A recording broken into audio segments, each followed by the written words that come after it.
ഓണമാ നിങ്ങളല്ല മരണം. പെന്തിക്കോസുകാർ വരും ഇപ്പൊ ഓണം, പിന്നെ സ്തോത്രം. പെന്തിക്കോസുകാർ തന്നെ ഇപ്പൊ ഈ മെസ്സേജ് വിടുന്നെന്ന് കേൾക്കുന്നു, ഓണാശംസകൾ. നിനക്ക് ഭ്രാന്ത? നിനക്ക് മനസ്സിലാകാഴിയാണോ? ഓണാശംസകൾ, സകല വിരുന്നിനും പോവുക. ഇതൊക്കെയാ സഭയ്ക്കകത്ത് കർത്താവ് കാണാത്ത. ഉള്ള വിരുന്നിനെല്ലാം പോയി നല്ല പെരുക്കിയ ഞായറാഴ്ച വന്നിരിക്കുക.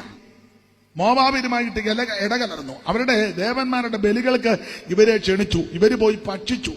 ഭക്ഷിക്കുക മാത്രമാണോ, അവരുടെ ദേവന്മാരെ നമസ്കരിക്കുകയും ചെയ്തു. അന്യാരാധന. ആരാധിക്കേണ്ടത് യേശുവിനെയാണ്.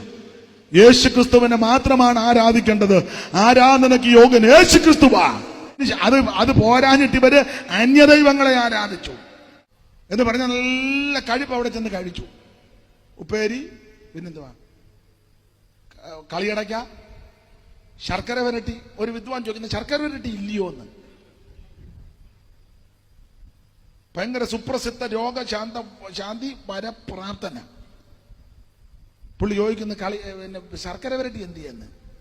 എല്ലാം കഴിക്കാനും എല്ലാം കുടിക്കാനും എല്ലായിടത്തും കൂടാനും എല്ലാം പാടാനും എല്ലാത്തിനും ആടാനും എല്ലാത്തിനും കൂടാൻ ദൈവമക്കൾക്ക് പ്രമാണമില്ല.